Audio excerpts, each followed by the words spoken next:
Unacademy. Let's crack it. Good afternoon, Atashi. Good afternoon, sir. আজকে welcome to Unacademy official YouTube channel. আমি সম্রাট Mallick sir. প্রতিদিন মানে যে আমরা সন্ধ্যেবেলা যে ইউটিউব করি, আজকে আমরা অতসী দত্তকে পেয়েছি, যে একজন নিজে থেকে কনস্টেবল কোয়ালিফাই করেছে এবং সার্ভিসে আছে। তো আগামী 26 তারিখে যে যারা কনস্টেবল পরীক্ষা দিচ্ছ তাদের জন্য আমরা আজকে অতসীর কাছ থেকে মূল্যবান কিছু সাজেশান নেব, যে সাজেশান তোমাদের পরীক্ষাতে কাজে লাগবে। তো ওয়েলকাম অতসী। এবার নমস্কার স্যার। তুমি একটু তোমার পরিচয় বলো। স্যার অ্যাকচুয়ালি আমি তো এখন ওয়েস্ট বেঙ্গল পুলিশেই আছি। আমি 2013 সালে এক্সাম দিয়ে পেয়েছিলাম। তখন আমাদের একটাই ছিল, মানে রিটিন ইন্টারভিউ ছিল, ভাইবা ছিল, আর নাট ছিল আমাদের। তো এখনো পর্যন্ত চাকরিতে কর্মরত প্রায় 8 বছর হতে চললো, মানে 8 বছর হয়ে গেল আমাদের প্রায়। এই এখনো পর্যন্ত ওয়েস্ট বেঙ্গল পুলিশে পোস্টিং আছে একটা জায়গাতেই। গুড।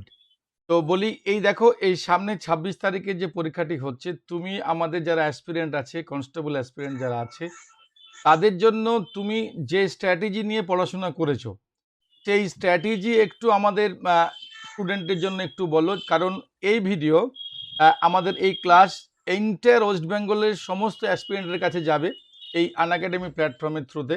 তো তুমি একটু সাজেস্ট করো বা তোমার স্ট্র্যাটেজি একটু শেয়ার করো আমাদের সাথে।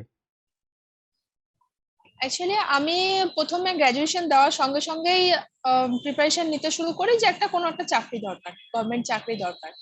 তো তখনো পর্যন্ত সবকিছু খুব একটা অ্যাভেলেবেল ছিল না। অ্যাকচুয়ালি ভালোই ছিল সেটা, বেশি রিসোর্স ভালো না মানুষের জন্য। একটা রিসোর্সকে ফলো করাটা সবচেয়ে বেশি দরকার। আর তখন আমি যে সমস্ত, মানে আমাদের যে মাধ্যমিক লেভেলে যে সমস্ত বইগুলো ছিল সেগুলোই বেশিরভাগ পড়েছি, নিজেই ঘরে পড়েছি। মাঠের জন্য সত্যি কথা বলতে 1 মাসই প্র্যাকটিস করেছি। সবাই ভাবে যে বিশাল প্র্যাকটিস করতে হয়, কিন্তু না, সত্যি হয় না। আমি পরেও সাব ইন্সপেক্টরের মাঠ দিয়েছিলাম, সেটাও 1 মাসই প্র্যাকটিস করি, যদিও সেটাতে আমার মেন্সে কোয়ালিফাই হয়নি যদিও। কিন্তু ঘটনা হচ্ছে যে হ্যাঁ, দুবারই আমি মাঠ ক্লিয়ার করেছি, কিন্তু তাতে কোনো অসুবিধা নেই। পড়া নিয়েও আমি বলছি, আমরা হয়তো একবার, আমি হয়তো একবার মেন্স দিয়েছি বলে সবাই ভাবতে পারে যে তোমাদের সময় একবার মেন্স ছিল, যথেষ্ট ইজি ছিল, কিন্তু না, ব্যাপারটা সেম থাকে। এখন ওরা যখন ফার্স্ট পিরিয়ডে নেয়, জাস্ট একটা লো লেভেলকে কাট অফ করে বার করার জন্য, যাতে মাঠে বেশি ভিড়টা না হয়।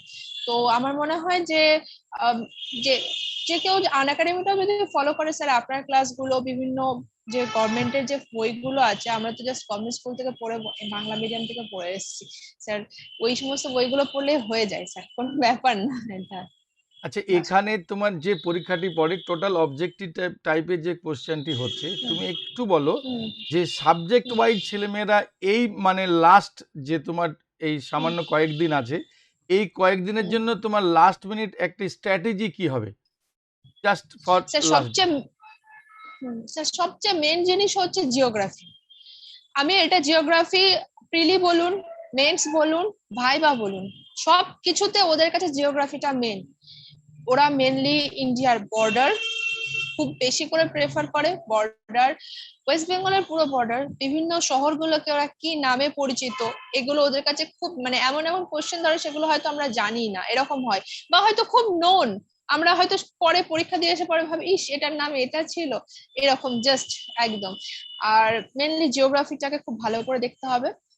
জিওগ্রাফির পরে আসছে হিস্ট্রি। জিওগ্রাফির মধ্যে আমাদের এল নিনো, লা নিনো, এই যে স্রোত গুলো আছে, দুটো স্রোত, এই স্রোতটাও খুব ইম্পর্টেন্ট। রিসেন্টলি যেগুলো হয়ে যাচ্ছে, মানে কারেন্ট অ্যাফেয়ার্স এর মধ্যে খুব বেশি লেভেলে যায় না, কারণ যেহেতু এটা কনস্টেবলের পরীক্ষা, মাধ্যমিক লেভেলের পরীক্ষা, খুব বেশি টাফ লেভেলে যায় না এটা। কেউ যদি ভাবে যে আমি তো এই কিছুই জানি না, আমি হয়তো পারবো না, এটা তার টোটালি ভুল চিন্তা ভাবনা হবে, কারণ সে মাধ্যমিক তো দিয়ে এসছে, জাস্ট মাধ্যমিকের কোশ্চেন গুলোই এখানে আসে, আর কিছু না। আর আমি বলবো যে একটু ওই জিওগ্রাফিটা এখন আরেকবার লাস্ট মোমেন্টে আরেকবার দেখে যাওয়ার জন্য হিস্ট্রিটা একটু পড়ে যেতে হবে। ওরা হিস্ট্রি আইএনএম এর পোর্শনটাও রাখে, অল্প স্বল্প কোশ্চেন আছে, খুব কম কোশ্চেন আছে ওখান থেকে, কিন্তু যেটা ভারতের স্বাধীনতা সংগ্রামের পোর্শনটা ওরা একটু বেশি কোশ্চেন করে ওই জায়গাটা থেকে, ওটা গেল। আর আমি বলতে গেলে যে বিভিন্ন এক্সামে যে শর্ট কোয়েশ্চেন গুলো এসছে, পিএসসি মোটামুটি, এপিএসসি বলছি মানে আমাদের যে ওয়েস্ট বেঙ্গল পুলিশ মোটামুটি সেই কোয়েশ্চেন গুলোকে রিপিট করে, বিশেষত পিএসসি থেকে যে ধরনের কোয়েশ্চেন গুলো আসছে, জিকে তে বিশেষ করে প্রচন্ড ভাবে কমন হয় এই কোয়েশ্চেনটা। এগুলো করুক। আর হচ্ছে জিএসটি গুলো রিসেন্টলি হয়ে গেল, যে খেলাটা রিসেন্ট হলো, এটা করলেও আমার মনে হয় অনেকটা সুবিধা হবে। বিভিন্ন জায়গায় অলিম্পিকে ভারতের যে সোনা পেল, নোবেল প্রাইজটা, তারপর বিভিন্ন নদী তীরবর্তী শহরের কথাটা আমি বললাম কারণ ওটা খুব ইম্পর্টেন্ট, নদী তীরবর্তী শহরটা। আর বিভিন্ন জায়গায় কি কি খনিজ দ্রব্য পাওয়া যায়, এটাও খুব ইম্পর্টেন্ট কোশ্চেন থাকে ওদের জন্য। শিল্পটা একটু একটু ওদের জন্য ইম্পর্টেন্ট, খুব বেশি না, শিল্পটা একটু একটু ইম্পর্টেন্ট থাকে। আর এনএইচ গুলো একটু দেখা দরকার আছে, কারণ মেন হচ্ছে ওয়েস্ট বেঙ্গল পুলিশ তো পুরো জিওগ্রাফিটা না জানলে কাজ করতে পারবেন, মেন ওটা জানাটা খুব দরকার। আমার মনে হয় ম্যাথসটা করাটা খুব দরকার আছে। ইংলিশ স্যার আপনার কাছ থেকে করলে মোটামুটি আপনি যে ক্লাসগুলো করান সেগুলোতে মোটামুটি কভার হয়ে যায় স্যার, ওটাতে মানে ওর বাইরে আমার মনে হয় না যে বিশাল কিছুই আসবে, পেরে যাবে সবাই ইংলিশটা মোটামুটি ওখান থেকে। আচ্ছা, মোটামুটি আমি বলতে পারি আমি নিজেও যখন পড়েছিলাম তখন ছায়ার ওই ডব্লিউবিসিএস এর বইটা একটুখানি পড়েছিলাম। ওখান থেকে এমসিকিউ গুলো যেহেতু প্রিভিয়াস ইয়ার কোয়েশ্চেন গুলো থাকে, কিছু কিছু এমসিকিউ গুলো সুবিধা হয়। এখন আমার মনে হয় যে টাইমটা পরীক্ষা পড়ে মানে 12টা থেকে 1টা পরীক্ষা পড়বে, যারা ঘরে বসে আছে তারা প্রত্যেক ওই 12টা থেকে 1টা কিছু কিছু এমসিকিউ প্র্যাকটিস করবে। আর বাকি এই যে জিনিসগুলো পড়ে গেছে, নতুন জিনিস পড়ার কোনো দরকার নেই, বাকি যেটা পড়ে গেছে সেটা রিভিশন দাও। হ্যাঁ, যদি জিওগ্রাফিতে মনে হয় আমার আরো একটু কিছু জানা দরকার তাহলে পড়ে নেয়, তাহলে পড়াটা দরকার আছে। গুড। তাহলে তুমি যেটি বললে যে কারণ হচ্ছে এটা একটা পুলিশের এক্সাম হচ্ছে, যেখানে ওয়েস্ট বেঙ্গল পুলিশ কনস্টেবল, তার জন্য geography of West Bengal and India হ্যাঁ, মোস্ট ইম্পর্টেন্ট। ইন্ডিয়া, হ্যাঁ তার মধ্যে একদম যে মোস্ট ইম্পর্টেন্ট। আমি সামারাইজ করে একটু বলি তোমাদের, তোমরা একটু শোনো যারা পরে হয়তো জয়েন করছো। কিন্তু এখানে সুবিধা হচ্ছে যে border of West Bengal, border of India এবং border of state, common boundary of West Bengal, common boundary of India, এই পার্ট। আর সেকেন্ড পার্ট হচ্ছে the national highway, mainly related to West Bengal. Total national highway আমাদের কটা আছে, কিভাবে যুক্ত। সেকেন্ড পার্ট হচ্ছে স্ট্যাটিক জিকে, জিওগ্রাফি থেকে, এটা হচ্ছে তোমার মানে হচ্ছে মিনারেলস বা খনিজ দ্রব্য, পেট্রোলিয়াম, কয়লা, লোহা, আকরি, এই পার্টে। সেকেন্ড পার্ট বাঘের হচ্ছে পোর্শনটাও, সেকেন্ড পার্ট বাঘটাও হচ্ছে আরেকটি পার্ট যেটা হচ্ছে বললে, সেকেন্ড পার্ট হচ্ছে তোমার বিভিন্ন মানে যে শহর যে নদীত্রে আছে, এবং তোমরা স্ট্যাটিক জিকেতে গিয়ে দেখবে বিভিন্ন শহরের বিভিন্ন রকম নাম আছে, যেমন গোলাপি শহর কাকে বলে, এই টাইপের দেখবে, বা সাউথের ম্যানচেস্টার কাকে বলা হয়। তো এই টাইপের স্ট্যাটিক জিকে, যেটা আমি অতসী বলছিল, এই টাইপের স্ট্যাটিক জিকে কিন্তু আসতে থাকে। আর আরেকটি পার্ট যেটি বললো সেটা হচ্ছে জিওগ্রাফি এবং হিস্ট্রির ক্ষেত্রে মেনলি ন্যাশনাল মুভমেন্ট। আর সবথেকে ইম্পর্টেন্ট কথা যেটা আমরা রিয়ালাইজ করলাম, যে previous years question from WBPSC, মানে ওয়েস্ট বেঙ্গল পাবলিক সার্ভিস কমিশনের আন্ডারে যে সকল পরীক্ষাগুলো হয়েছে, বা ওয়েস্ট বেঙ্গলে যে সকল পরীক্ষা অর্গানাইজ হয়েছে, তাদের প্রিভিয়াস ইয়ার্স কোশ্চেনগুলো যদি তোমরা এই সময় একটু গো থ্রু করো, তাহলে তোমরা হাইলাইটেড হিসাবে দেখতে পারবে। আর সেকেন্ড লাস্ট পয়েন্ট যেটি বললো সেটি হচ্ছে তোমার কারেন্ট অ্যাফেয়ার্স। কারেন্ট অ্যাফেয়ার্সের খুব সুন্দর কথা বলেছে, যে রিসেন্ট যে ঘটনাগুলো ঘটে গেল, তার মানে হচ্ছে আমাদের এখানে যে টাইপের মানে তোমার মানে অলিম্পিক ধরো, নোবেল প্রাইজ ধরো, ম্যান বুকার ধরো, ফিল্ম ফেস্টিভ্যাল ধরো, এই টাইপের গুলো, বা present ministry of West Bengal আরেকটি পার্ট দেখতে পারবে, ঠিক আছে। এবং এখানে সব থেকে স্ট্যাটিক আরেকটি পার্ট, কনস্টিটিউশনের একটু পার্ট দেখে যাবে, কারণ যেগুলো ন্যাচারালি আসে। এবং অ্যাট প্রেজেন্ট সব থেকে contradiction the West Bengal government and হচ্ছে গভর্নর, দ্যাটস ওয়াই গভর্নরের রুলসটা একটু, নিয়মকানুনটা একটু পড়ে যাবে, মানে 152 থেকে ওটা পড়ে যাবে, দেখে নেবে একবার ওই পার্টটিকে। তাহলে এই হচ্ছে আমাদের কারেন্ট অ্যাফেয়ার্সের জন্য। আর মাঠটি তো বললেন, খুব সুন্দরভাবে বলেছো। আর তোমাদের সরি, নেক্সট পার্ট হচ্ছে, তাহলে এই সময় তাহলে অন্তত যে পার্টটি ওরা মনে রাখবে, আর একটি পার্ট যেটা বললো এমসিকিউ। এমসিকিউটাকে বলছে প্রতিদিন 1 ঘন্টা করে তোমরা প্র্যাকটিস করো, এবং ম্যাথ সেশনটাকে এবং জিআই সেশনটাকে কিন্তু প্রতিদিনই প্র্যাকটিসে রাখবে। এমসিকিউ করলে পারফেকশনটা অনেকটা ডেভেলপ করে, তাই তো? এইটা এবার বলো, এই যে মানে এই কনস্টেবলের সার্ভিসটা, এই সার্ভিসটা অ্যাজ এ ডিউটি হিসাবে কেমন, বা সার্ভিস হিসাবে কেমন তোমাদের লাগে একটু বলো। স্যার ডিউটি হিসাবে স্যার যারা অ্যাকচুয়ালি কাজটাকে ভালোবাসে প্রথম থেকে জানে তাদের তো বাড়িতে যারা আছে তাদের তো ব্যাপারটা তারা জানেই, কিন্তু যাদের বাড়িতে কেউ নেই তাদের হিসাবে বলতে পারি দেখুন ডিউটিটা হচ্ছে 24 ঘন্টা, 12 মাসে আমরা 13 মাসের মাইনে পাই, মানে এটা শুধু আমরাই পাই। হ্যাঁ, হুম হুম। আর বোধহয় এখন ডাব্লিউবিসিএস WBPSC বিডিওদেরও রা ক্ষেত্রে পাচ্ছে। কিছুটা হ্যাঁ হ্যাঁ এখন চালু করেছে।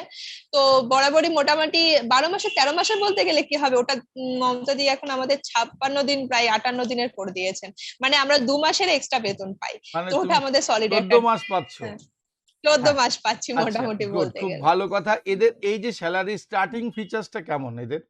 বেসিক কত দিয়ে স্যার শুরু? এক গ্রুপ গ্রুপ মনে হয় ওটা আমি যা দেখছিলাম এখন 22,000 সামথিং থেকে শুরু হচ্ছে, আচ্ছা, 22,000 সামথিং থেকে। যথেষ্ট মাধ্যমিক লেভেলে। ট্রেনিং পিরিয়ডে, হ্যাঁ হ্যাঁ ট্রেনিং পিরিয়ডে হয়তো একটু কম পেতে পারে, একটু কম পেতে পারে, বাট তারপরে বেরিয়ে বেরিয়ে ট্রেনিং থেকে বেরিয়ে বেরিয়ে ওরা ভালোই স্যালারি হ্যাঁ, স্ট্রাকচার ভালো পায়। Salary structure. তারপরে আবার ২ মাস এক্সট্রা। তার মানে ১৪ হুম, মাসকে ১২ মাস দিয়ে ভাগ করলে ওই স্যালারিটা মানে অ্যাকচুয়ালি ২ হুম, মাসকে যদি আমি ৪৪ কে ভাগ করি, সেটা ১১ মানে হুম, প্রায় আরো ৪,০০০ টাকা করে এক্সট্রা আসছে। মোর হ্যাঁ দ্যান হ্যাঁ 50 25 হ্যাঁ to আর 26,000। হ্যাঁ কিন্তু 24 ঘন্টা বলা হয় কিন্তু সত্যি কথা বলতে আমাদেরও রেস্ট আছে, এটা ভুল কথা। হ্যাঁ তবে এটা নেই আমাদের যে শিডিউল, আপনি যদি অফিস বা থানায় পোস্টিং থাকেন তাহলে তো আপনাকে শিডিউল ডিফারেন্ট হবে, অফিস হলে ফিক্সড শিডিউল থাকবে, আচ্ছা, এটাই তোমাদের difference। হ্যাঁ, ওইটাই যে আমাদের যেমন একটা পার্টিকুলার শিডিউল আছে আমরা ১১ টায় শুরু হুম করব, 4:30 শেষ করব। হুম হুম হুম হুম আমাদের ডিউটি হুম আওয়ার্স হুম শেষ হয়ে গেল। কিন্তু তোমাদের হুম 24 হুম, আওয়ার্স ডিউটি। এনি টাইম হ্যাঁ মানে তোমাদেরকে ডাকতে হুম, পারে এই ডিউটির জন্য। এই একটা হুম, ব্যাপার।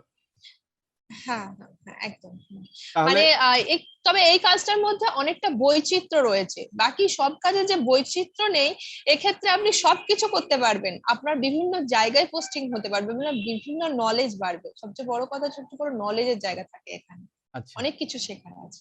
আরেকটি পার্ট তোমাকে জিজ্ঞেস করি যে পার্টটি যে ম্যাথ এই যে তোমার পরীক্ষাটি হচ্ছে সেই পরীক্ষাতে একটা ম্যাথ একটা ভাইটাল রোল প্লে করবে। তো এই যে কি লেভেল টাইপের ম্যাথটি ওরা আরো বেশি করে এই কদিনের জন্য দেখে যাবে? আমি বলবো যে time and distance, time and work এর চ্যাপ্টারটা ওটা একটা ভালো চ্যাপ্টার, পার্সেন্টেজের চ্যাপ্টারটা দেখে যাক, পার্সেন্টেজ থেকে প্রচুর কোশ্চেন আসে, কারণ ছোট ছোট 1 নম্বর 2 নম্বর ছোট ছোট অঙ্ক থাকে পার্সেন্টেজের, কিন্তু খুব ইজিলি করা যায়, পার্সেন্টেজটা মেনলি খুব ভালো করে দেখে যাক। আর ফাইভ সিস্টেমটাও দেখতে পারে অল্প হুম। স্বল্প, এই 3টে চ্যাপ্টার আমার মনে হয় সবচেয়ে বেশি, আর একটু সিম্পলিফিকেশন ক্যালেন্ডারের অঙ্কটা, মানে যেগুলো ডেজ এর যে অঙ্কগুলো ওগুলো একটু খুব ইম্পর্টেন্ট জায়গায় আর মধ্যে থাকছে। So, মোটামুটি এগুলো প্র্যাকটিস করলে এই কদিনের মধ্যে একটা প্র্যাকটিস করলে না আগে তো করেই আসতে পারবে মোটামুটি, তাও এটা রিভিশন করা আর দরকার। লাস্ট মিনিট হিসাবে তারা ওই পার্সেন্টেজ তার সাথে তোমার প্রফিট অ্যান্ড হ্যাঁ লস সিস্টেম অ্যান্ড ওয়ার্ক আর হ্যাঁ এই হুম পার্টটিকে হুম একটু হুম বেশি হুম করে দেখে হুম যাক তাহলে সুবিধা হবে। হুম এবং এটাও হুম হুম, বারবার অতসীর কাছে যেটা প্রথম থেকে বললাম তোমরা প্রিভিয়াস ইয়ার্স কোশ্চেন এটা কিন্তু ভুলবে হ্যাঁ না, যে বেস হবে সেই বেস হুম থেকে হুম তোমরা কিন্তু প্র্যাকটিস সেশন যা করেছো জাস্ট এই কদিনের জন্য তোমরা সেটিকে রিভাইজ করো এবং সেইভাবেই তোমরা পরীক্ষাতে কনফিডেন্টলি দাও।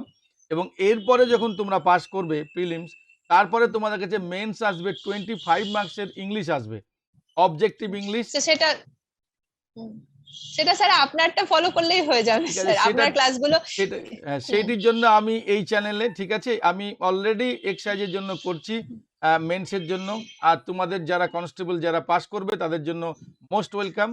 প্রতিদিন সন্ধ্যে ৭টায় আমি তোমাদের সঙ্গে এই কনস্টেবল মেন্সের ইংলিশ এবং এক্সারসাইজ মেন্সের ইংলিশ নিয়ে ক্লাস করছি এবং এন্টার সিলেবাস আমি তোমাদের সাথে কভার করব এবং তোমরা ভবিষ্যতে সফল হবে এই আশা রাখবো। এবং অতসীকে লাস্ট বারের জন্য বলবো যে তুমি একটি মোটিভেটেড ওয়ার্ড বলো, যে ওয়ার্ড আমাদের অ্যাসপিরেন্টদেরকে আরো বেশি ইন্সপায়ার করবে টু ক্র্যাক দ্য এক্সাম।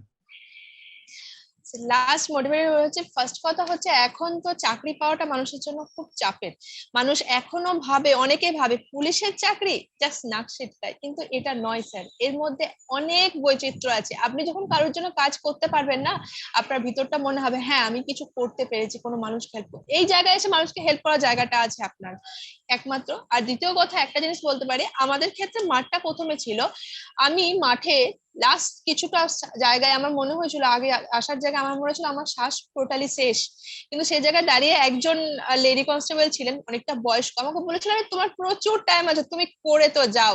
শুধু জীবনে যদি মানুষ এটা ভাবে আমার হারানোর কিছু নেই, জাস্ট খেটে যায়, সে একটা জায়গায় সফল 100% হবে, একটা জায়গায় কেন, এটাতেই হবে। ইয়েস, এই এটাই যে হচ্ছে। তোমার লাস্ট মিনিটের যে মানে লাস্ট ল্যাপ, যে তোমার তোমার টাইম আছে, তুমি ক্র্যাক করো বা তুমি তোমার এবিলিটি দাও, যেটা তুমি করেছিলে, তুমি সফল হয়েছো। এবং আমি জানি পরবর্তীকালে অনেকগুলো পরীক্ষা তুমি কোয়ালিফাই করেছো, তার অ্যাপয়েন্টমেন্ট তোমার কাছে ওয়েটিং হচ্ছে এখন, জাস্ট ফর ওয়েটিং, এই টাইমে তুমি জয়েন করবে। তোমাকে অনেক শুভেচ্ছা এবং শুভকামনা রইল তোমার ভবিষ্যতের বিভিন্ন সার্ভিসে। আমি চাইবো তুমি আরও ভালো একটা জায়গায় পৌঁছাও এবং সবাইকে এই তোমার স্ট্র্যাটেজি শেয়ার করে যেন ওয়েস্ট বেঙ্গলের প্রতিটি অ্যাসপিরেন্ট তাদের গোল লক্ষ্য করতে পারে। এবং তুমি যে কথাটি বললে তোমার মাঠের ক্ষেত্রে, যে তুমি বলছিলে তোমার শ্বাসরোধ হয়ে যাচ্ছে, আজকে ওয়েস্ট বেঙ্গল আমাদের অ্যাসপিরেন্টের প্রতিটি মুহূর্তে মনে হয় আমার জীবনে আর চাকরি হবে না, বাট লুক ফরওয়ার্ড, তোমরা সামনে তাকিয়ে দেখো, দেখবে তোমার জন্য লক্ষ্য আছে, সেই লক্ষ্য তুমি অবশ্যই পৌঁছাবে, কিন্তু তোমার ডেডিকেশন অ্যান্ড লেবার অ্যান্ড তার পাশাপাশি smart strategy and study is the main way. তুমি কতটুকু পড়বে, কতটুকু ছাড়বে, দিস ইজ দ্য পার্ট।